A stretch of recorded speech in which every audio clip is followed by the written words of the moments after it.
Good afternoon, friends, and welcome to this session on learning strategies for managing talent. And I think it's a pleasure for all of us, my fellow panelists, and all of us to be here and meet the audience with you. What we'll be doing is we will be taking roughly about 12 to 15 minutes to make our individual presentations or sharing our views. And post that, we'll be keeping roughly 30 minutes for question and answer. So my request will be that whatever clarifications, questions that you have, that you'd like to ask the panel, you park it till the end of the 4 presentations so that we can have a combined. So that will be my request to you. And we'll be going in the sequence of, as we've got in the the brochure. I'll be taking the first turn, followed by Dr. Rajesh Parekh, then Prashant, and then Mr. Thapar. He'll be making his presentation. So I'll start off.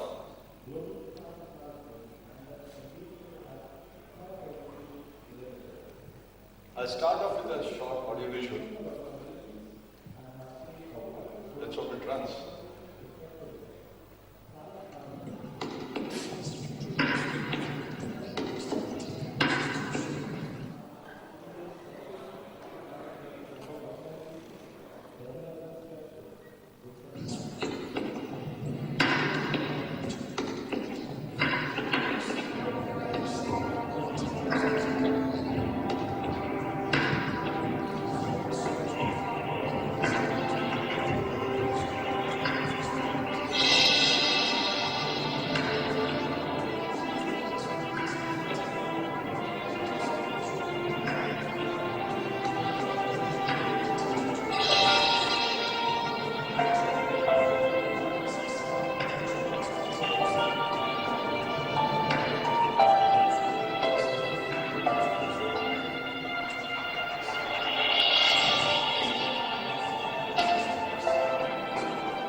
So it's like a little bit of a energizer that I wanted to use at the beginning of the session. Nothing to talk about failure action. I hope you could hear the voiceover on that because I could not from here. Did you? There was no voiceover. Yeah, that's what it's got missed out. I'm sorry about that. I think compatibility issues. We're talking basically about people who have been successful in life, had to try a lot of times. And even after having failed a lot of times, all these people that was shown over there had their failures in life. I'm sure, I'm sorry that you couldn't hear the sound. Okay. So we're going to talk about learning strategies for managing talent. And what I had in mind is, I make a short introduction of my organization before I start. And so I come from Maruti Suzuki.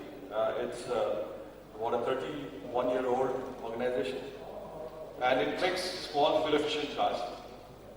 Basically, if you look at the life of this company, it's been a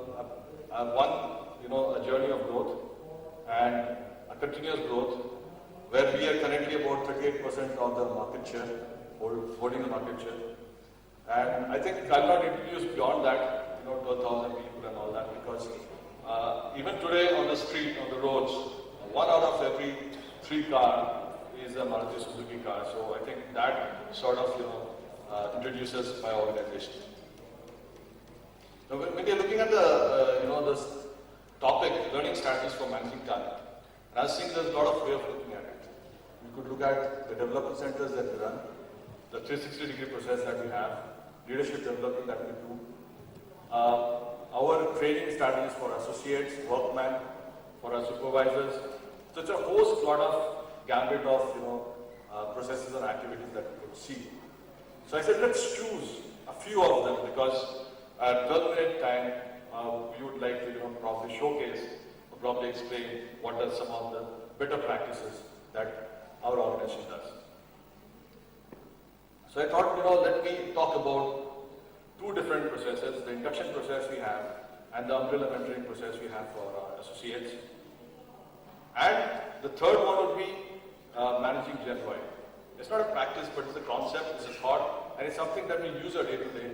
It's something that we could discuss, debate, and sort of understand. I think if you look at the sort of people that get into the organization, the numbers, we have about 450 engineers join us this year. Of course, next year looks quite a bit less, maybe around 200. And then we had 250 people with experience join us, and around 40 management trainers. So that is the managerial side, and the workman side we would have hired about 300, 400 workmen, and maybe about 2,000 people who are at the 10 level.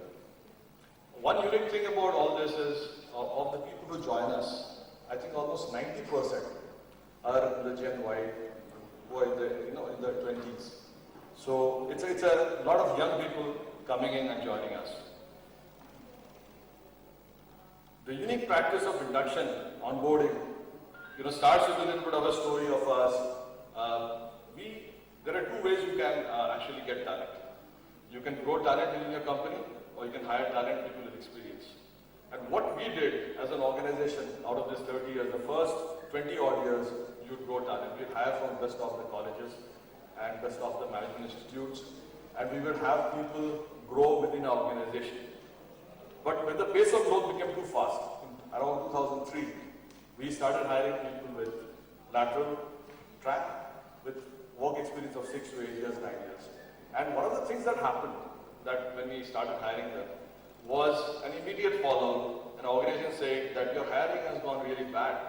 You're hiring not good people. And they do not understand our culture, they do not understand how we work, and their entire approach is not acceptable. So we did a little bit of homework, and we said, what are we doing? We are putting them to work after 2 days of induction. Let's strengthen that process. And we took that induction process to 12 days. From 2 days to 12 days, we put in behavioral training. We put in a lot of content where understanding of business was critical, understanding of one's role, trying to build up the concept of ownership, and telling people that when you have got a new organization, don't be in a haste to change everything. First learn to understand, and then be understood. So go in a process of appreciating people who are there, and then bring in your values, or bring in your changes, bring in your ideas. So this is how we changed over to a very detailed and robust onboarding process. On the first day itself, what we do is we greet the newcomers with a rose. And the same day in the evening, there's a cake cutting exercise where a senior level person, maybe executive director or a chief general manager, would come and cut a cake. So people are very excited and happy of that day. A lot of people have said, this has never happened to us in our earlier organization. Nobody gave us a rose when we got in or cut a cake in the evening. This process of ours, covers the entire gamut of all levels that we have. The associates, the supervisors, the managerial levels. Therefore, at whatever level a person enters, we ensure that he gets an induction of at least 6 days at the workman level, or up to 4 months in case of management trainings, where we send them to the field to actually be at dealerships and see how dealers work, how dealers sell cars, and meet the customers and tell them that in this period of 3 months that you're in the field, each month you got to sell 4 cars, and you actually got to experience and talk to the customer and really appreciate how difficult it is to sell cars. What do we cover? Of course, we cover our vision, where you want to go as an organization. We also cover what is the road that is going to be. What are the values? If you take our 5 core values, the first one is customer obsession. Customer comes first. Or we intend to be a learning organization and have openness learning as one of our values. So what are the values that will drive us towards the vision? How is the organization structured? There's the production, there is engineering, there's marketing and sales. So what are the various areas and what do they do? And how does one's area fit into that entire wheel part of that entire machinery. And how do you as an individual, contribute there? What is the culture? What sort of culture do you work? Why is teamwork so important for us? We compete strongly against each other, but working in a complete team, having that sense of identity is very, very important in our organization. We actually wear the same uniform from workman to the managing director. Skill building, technical skill building, the behavioral skill building, and when a new guy joins, he wants to know how he's going to perform. And how is his performance going to be measured? Those are things, immediately when you join, actually you're interested in that. And how is my career going to grow? What are my comp? Have I got the right sort of salary structure? And all those policies. It also becomes a platform. So I've seen people who have joined the same one, they say, we are of this particular batch. And they keep in touch, for months and years together after that. Another slice that we have is the senior people, the board level people will come and welcome you. And they'll tell you that what is our business strategy, what is our business plan coming in the years ahead. So that there's a complete clarity. Now switching gears, I'll move to the next practice. This is a practice we have started recently in December. And the question that came to our mind, this is for the associates and workmen. And the question that came to our mind is, why do associates or workmen look for external leaders? Why is it that they do not look internally? How do we create this gap or vacuum where they have to go to an external union leader and ask to be guided? Then we saw that we are giving managerial leadership, we are giving functional leadership, but we are not giving people leadership. So we said, okay, let us train our supervisors on mentoring, on coaching, so that they can take up each guy, 7 associates, and become a Sukh Dukh Ka Sathi, a person who shares the happiness and the sorrow, at times by connecting with them. So, what sort of structure did we look for there? A person, goes in about the gradation of activity, gets to know the person, just gets to know the associate. That is one stage, spends time with him, has a cup of tea, meets him in the evening, gets to know his family, goes to his house, and attends marriage, or if there's a hospitalization, if there's a tragedy in the family, he shares the grief, he goes to that, the event and function. So this is how we took it into 4 stages, and this is intensive, around 6-7 days of coaching and then hand-holding. Each of the supervisors who take care of 7 workmen are themselves looked after by facilitators who take care of 4 supervisors. So if you just look at what came out of this, and people said, okay, some of these mentors, we visited a family when there was a death in the family. I gave my own car for a medical emergency. I arranged funds for marriage, for giving a gift, monetary help in case of father's hospitalization, help reimbursement for wife's delivery bill, and things like that, counseling, attending marriage ceremony, providing monetary help in case of emergency, explaining how salary slips are structured, some tax, some leave rules, policies, this, that. So it's a guy who is out to help you outside his normal functional responsibility. And that is the second practice that I wanted to talk about. Now shifting gears again, we wanted to go to Gen Y, and not really shifting gears in a way, because I was telling you all these people who come in, whose onboarding we do, today 90% of them are actually Gen Ys. The issues that come up, whether it is in the shop floor of associates or workmen, are also, roughly 2/3 of our workmen are today Gen Y. They're passed out from ITIs, but they're very technology savvy. They're in WhatsApp, they're in Facebook, they're in smartphones, and they're at workman level. I mean, it's an incredible change that's coming. Now, if you look at what is happening in Gen Y, people are moving, becoming more questioning, more curious, more challenging, more judgmental, and very well informed. All you have to do is go to Google, and you get anything that you want to know. And that is the sort of knowledge and power this group of people are getting. If you look at, what sort of classifications that you would like to do, sort of understand and see where baby boomers are in Gen X and Gen Y. And look at the differences. For a baby boomer, work is an exciting adventure. But for a Gen Y, it's a means to an end, fulfillment. For baby boomer, learning is important. But a Gen Y wants freedom and experience. In case of change, baby boomers resist change, but Gen Y survives with change. They need change. Technology, well, the spectrum is wide. Baby boomers ignore it. Gen X is comfortable, but Gen Y is a basic necessity. You are online all times. And I see people giving Facebook updates every 3 to 4 hours, and they change their profile picture every third day. Work-life balance, baby boomers, work. In Gen X, some balance was required, but Gen Y required time to pursue their necessities. So you can see the white cap that comes, and in organizations, who manages? Gen X are the leaders here. And who works for them? Gen Y. A huge crisis that is in the making. If you look at, the preference and expectations, there is a preference or expectation that there will be new opportunities, there will be, flexible work environment, managers' quality, the boss has to be very critical how he manages them, and a capability to continuously improve oneself. There's a changing preference and expectations that comes with time. If you typically look at the source, millennials and workplace, what is a Gen Y looking from the workplace? What is the first thing he's looking? He's looking for a platform to grow and actualize. He's looking for identity and social status.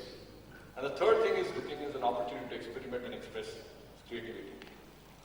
A sort of fairness and transparency. And what is the last thing he's looking for is a sense of security and safety. Right? But if you go a step forward and see what they're actually getting at the workplace is just the opposite. They're getting an atmosphere or a culture that is totally top-down, hierarchy-driven, conformity-centric, and there's less focus to unleash creative potential. So therefore, what they're getting last is a good place to work. And there, the dichotomy or the difference starts. How do you manage that? I think that's a million-dollar question, easily asked, but very difficult to answer. This current generation is very much, revered by their parents, and I think most recorded. I have seen pictures of people taking pictures of their feet, and putting it on the Facebook, pairs of shoes, and you take the picture down, look down, take the picture of your 2 feet and put them on the Facebook. Most recorded, anything trivial, important, recorded, and put up on the Facebook for the world to see. And easily rewarded by the parents. Parents who have worked very hard, the Gen X parents, gathered the wealth, and ready to share it with their children. I think they need quick and constant feedback at all points of time. Because it's an age of speed, it's an age of technology, and they need to be listened to. They need to be liked. So also, you've got to go to Facebook and do the likes. And I think a lot of attention, change that is there. Talking about a head and heart connection, they're very, very interested in doing things which are, of natures like civic volunteerism, working for corporate social responsibility. Another thing that they enjoy is diversity. I think seeing diverse groups of different ages, different origins, is something that you see in Gen Y very comfortably across states within the country, across countries, across the globe. They're able to gel and work together very fast, very well. And a sense of, if you looked at the recent, the anti-corruption, that thing happened with Anna, there's a lot of young people participating in it. They're looking for some idea. They're looking for somewhere they can contribute to the society. And when you're talking to them, you must take an interest in what interests them. So you must be in social network, you must be in YouTube, you must be WhatsApping, you must be in that forum where they are. When you're telling them about something, they do not want to know the 30-year-old history. They want to know what's here now, what is doable. So you got to tell them what they need to do, what they need to contribute to you as of here, as of now. And the concept of engage, entertain, and educate. A continuous creating an environment where engagement is a part of the process and entertainment and education. So if I may sum up what I had wanted to talk to you today was the start where your talent comes in and how do you manage the talent. The first part is the onboarding process, and I'm sure some of my fellow managers also will speak about it. Then I spoke to you about the umbrella concept, the mentoring concept that you're using for associates. And I spoke to you about managing a Gen Y approach. What I probably wanted to show you an audio visual, which I have missed out, but this one doesn't have any, audio in it. It's a video only, so we can try and see that how it comes out here right now.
Thank you very much.